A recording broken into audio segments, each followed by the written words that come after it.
Assalamualaikum warahmatullahi wabarakatuh. Candi Borobudur merupakan salah satu warisan dunia yang dimiliki oleh Indonesia. Bangunan ini ditemukan pada tahun 1814 oleh Sir Thomas Stamford Raffles yang saat itu menjabat sebagai Gubernur Jenderal Inggris atas tanah Jawa. Borobudur tersembunyi dan terlantar selama berabad-abad, terkubur di bawah lapisan tanah dan debu vulkanik yang kemudian ditumbuhi oleh pepohonan dan semak-semak belukar, sehingga Borobudur kala itu benar-benar menyerupai bukit. Borobudur telah mengalami serangkaian upaya penyelamatan dan pemugaran. Proyek pemugaran terbesar digelar pada kurun waktu 1975 hingga 1982 atas upaya pemerintahan Republik Indonesia dan UNESCO. Kemudian situs bersejarah ini masuk dalam daftar situs warisan dunia. Belakangan, Candi Borobudur diklaim oleh beberapa orang sebagai peninggalan dari Nabi Sulaiman alaihissalam. Hal ini bukannya tidak memiliki dasar. Mereka mengaitkan beberapa kesamaan yang ada di Candi Borobudur dengan ciri-ciri bekas kerajaan Nabi Sulaiman dan Ratu Bilqis. Ciri-ciri yang ada di Candi Borobudur dan daerah sekitarnya ternyata cocok menjadi bukti sebagai peninggalan Nabi Sulaiman. Seperti yang diceritakan dalam Al-Quran, di antaranya mengenai hutan Saba atau negeri Saba, makna Saba, Nabi Sulaiman, buah maja yang pahit, dipindahkannya istana Ratu Saba ke wilayah kekuasaan Nabi Sulaiman, bangunan yang tak terselesaikan oleh para jin, tempat berkumpulnya Ratu Saba, kematian Nabi Sulaiman, dan lainnya. Relief-relief di Borobudur dianggap sebagai simbol-simbol yang mirip dengan kisah Nabi Sulaiman dan Ratu Saba, sebagaimana keterangan dalam Al-Quran. Kotak tabut yang berisi warisan Nabi Daud alaihissalam kepada Nabi Sulaiman, termasuk kitab Zabur, Taurat, dan tongkat Nabi Musa. Kisah ini disebutkan dalam Al-Quran surat Al-Baqarah ayat 248.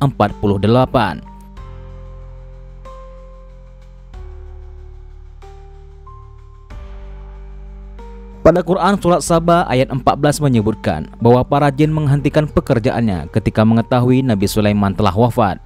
Sementara di Borobudur terdapat patung yang belum terselesaikan dikerjakan, yang diyakini oleh pendukung teori ini sebagai bukti kisah tersebut. Di surat Saba ayat 13 juga mengisahkan bahwa jin diperintah untuk membangun gedung tinggi dan patung-patung. Pendukung teori ini mengaitkan patung Buddha di Borobudur dan bangunan tinggi seperti Candi Prambanan dengan kisah tersebut. Dalam surat An-Naml ayat 20-22 menyebutkan Nabi Sulaiman berbicara dengan burung dan hewan, sedangkan relief di Borobudur yang menggambarkan burung dan hewan lainnya dianggap relevan. Wilayah Wonosobo disebut sebagai hutan Saba berdasarkan analisis bahasa Jawa kuno. Pohon maja yang pahit juga dianggap sesuai dengan kisah banjir besar di Saba, yaitu pada Quran surat Saba ayat 16.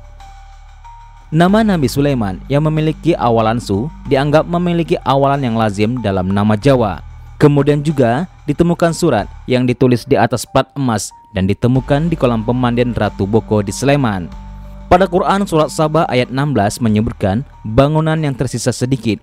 Pendukung teori ini mengaitkannya dengan stupa di Candi Ratu Boko. Selain bukti-bukti ini, masih banyak bukti lainnya yang menunjukkan bahwa kisah Ratu Saba dan Nabi Sulaiman terjadi di Indonesia. Seperti terjadinya angin muson yang bertiup dari Asia dan Australia, juga soal kisah istana yang hilang atau dipindahkan. Kemudian, mengenai dialog Ratu Bilqis dengan para pembesarnya ketika menerima surat dari Nabi Sulaiman alaihissalam, nama Kabupaten Sleman, Kecamatan Salaman, Desa Salam, dan lainnya. Dengan bukti-bukti ini, beberapa pihak meyakini bahwa Borobudur merupakan peninggalan dari Nabi Sulaiman alaihissalam.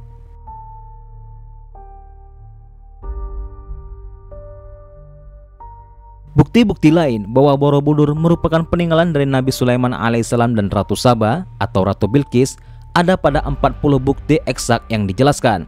Salah satu bukti paling kuat dan belum bisa dibantah adalah ditemukannya surat dari Nabi Sulaiman alaihissalam yang bertuliskan Bismillahirrahmanirrahim di atas sebuah plat emas di dalam kolam pemandian Ratu Saba atau Ratu Boko di daerah Sleman, Jawa Tengah.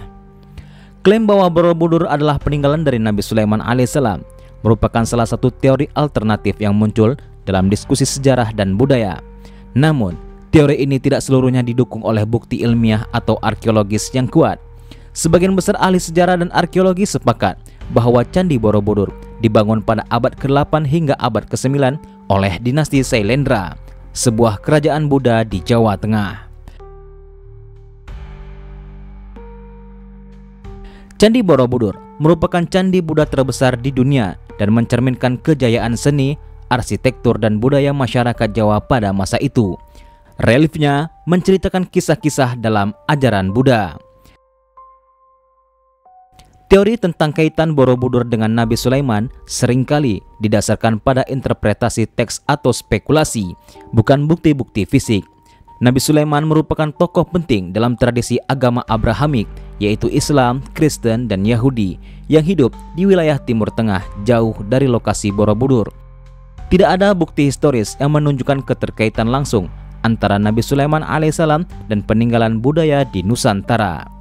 Beberapa pendukung teori ini mengklaim bahwa nama Borobudur berasal dari istilah bahasa Arab atau Ibrani yang berarti rumah Nabi atau tempat suci.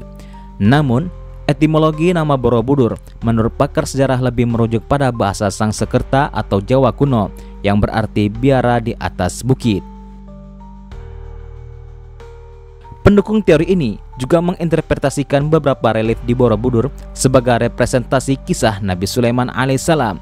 Mereka mengklaim adanya motif atau simbol yang mirip dengan elemen-elemen yang dikaitkan dengan Nabi Sulaiman, seperti burung, tahta, atau kisah perjalanannya. Namun, ahli arkeologi menjelaskan bahwa relief Borobudur sepenuhnya didasarkan pada ajaran Buddha, seperti Jataka dan Lalita Vistara. Teori ini sering mengacu pada klaim bahwa Nabi Sulaiman alaihissalam memiliki kekuasaan global, termasuk wilayah di Nusantara. Beberapa mengaitkan kisah kerajaan Sabah yang ada dalam Al-Quran disebut terletak di Yaman, dan kemungkinan kekuasaan Sulaiman meluas hingga Asia Tenggara. Namun, tidak ada bukti arkeologis atau dokumen asli sejarah yang menunjukkan keberadaan Sulaiman atau pengaruhnya di Indonesia. Sebagian besar ahli sejarah, arkeologi, dan sejarawan menganggap teori ini tidak memiliki dasar ilmiah yang kuat. Bukti-bukti sejarah menunjukkan bahwa Borobudur adalah candi Buddha yang dibangun oleh dinasti Sailendra pada abad ke-8 hingga abad ke-9 Masehi, jauh setelah zaman yang dikaitkan dengan Nabi Sulaiman alaihissalam, yaitu sekitar 970 hingga 930 sebelum Masehi. Struktur, relief, dan konteks sejarah Borobudur semuanya menunjukkan pengaruh budaya India dan ajaran Buddha.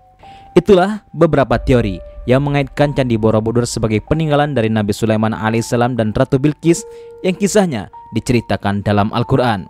Namun ada pula teori dari pakar arkeolog yang membantah pernyataan ini dengan bukti-bukti yang memang sudah mereka kaji. Silakan Anda menilai sendiri mana teori yang lebih relevan dan masuk akal untuk dipercayai. Yang pastinya hanya Allah Subhanahu wa Ta'ala sajalah yang Maha mengetahui apa yang ada di langit dan di bumi.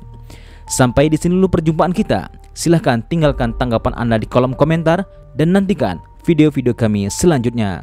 Wassalamualaikum warahmatullahi wabarakatuh.